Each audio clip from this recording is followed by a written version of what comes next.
ಇಂದೇ ಡೌನ್ಲೋಡ್ ಮಾಡಿ ಮತ್ತು ನಿಮ್ಮ ನೆಚ್ಚಿನ ಶೋಗಳನ್ನು ಆನಂದಿಸಿ.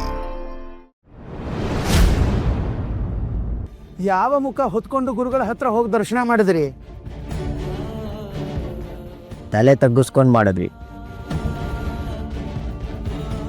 ಗುರುಗಳಿಗೆ ಅಡ್ಬಿದ್ದು ಕಷ್ಟ ಹೇಳ್ಕೊಂಡ್ವಿ.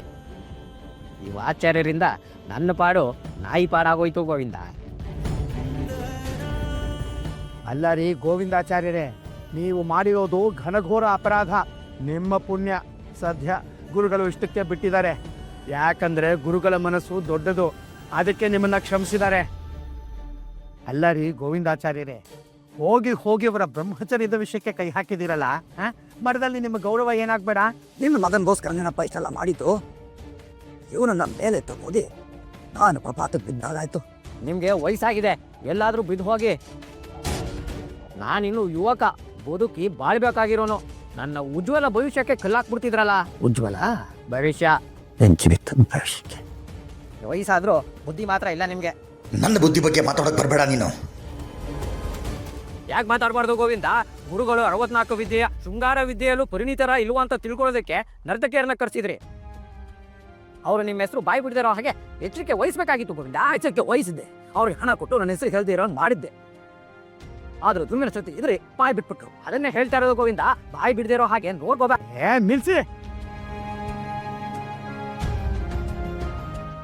ಗೋವಿಂದಾಚಾರ್ಯರೇ, ಇದೇ ಕಾರಣ ಇಟ್ಕೊಂಡು ಗುರುಗಳು ನಿಮ್ಮನ್ನ ಮಠದಿಂದ ಹೊರಗಡೆ ಕಳಿಸಬಹುದಾಗಿತ್ತು.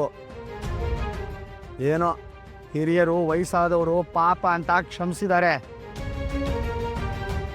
ಕ್ಷಮಿಸಿಲ್ಲಯ್ಯ, ಕಿವಿ ಕೇಳಿಸ್ದೇ ಇರೋ ಹಾಗೆ ಶಿಕ್ಷೆ ಕೊಟ್ಟಿದ್ರು. ನಾವು ಎಷ್ಟೇ ಬುದ್ಧಿವಂತರಾದರೂ ಗುರುಗಳ ಮುಂದೆ ಒಂದೊಂದು ಸಾರಿ ದಡ್ಡರಾಗ್ಬಿಡ್ತೀವಿ. ಗುರುಗಳ ಮುಂದೆ ಸ್ವಲ್ಪ ಒಳ್ಳೆಯವರ ಹಾಗೆ ನಟಿಸಿ, ಇಲ್ಲ ಅಂದ್ರೆ ನಮಗೆ ಬರಬೇಕಾದ ಲಾಭ ಬರೋದಿಲ್ಲ.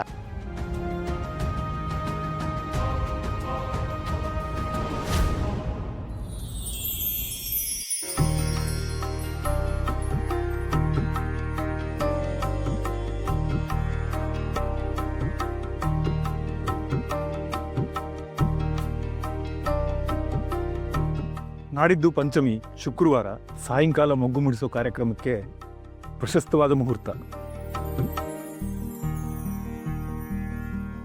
2 ದಿನದಲ್ಲಿ ಎಲ್ಲ ಏರ್ಪೋರ್ಟ್ ಆಗೋದಾದ್ರೆ ಕಾರ್ಯಕ್ರಮಕ್ಕೆ ಯಾವುದೇ ಅಡ್ಡಿ ಇಲ್ಲ. ಅಲ್ಲ ಬಾವ, ಈಗ ತಾನೇ ಮದುವೆ ಆಗಿದೆ, ನಂಟ್ರಿಷ್ಟು ಊರು ಕೇರಿಗೆಲ್ಲ ಉಪಚಾರ ಆಗಿದೆ. ಈಗ ಸರಳವಾಗಿ ಮಾಡ್ಬೋದಲ್ವಾ? ಹೌದು, ಮುತ್ತೈದೆಯನ್ನ ಕರೆದು ಶಾಸ್ತ್ರ ಮಾಡಿ ಮುಗ್ಮುಡ್ಸೋದಷ್ಟೇ. ಕಮಲ, ನಿನಗೊಪ್ಪಿಗೆ ಅಲ್ವಾ ಅಮ್ಮ? ನೀವು ಹೇಗೆ ಹೇಳಿದ್ರೆ ಹಾಗೆ ಅತ್ತೆ. ಆದರೆ ಅಪ್ಪ ಅಮ್ಮ ಬಂದಿದ್ರೆ ಚೆನ್ನಾಗಿರ್ತಿತ್ತೇನೋ.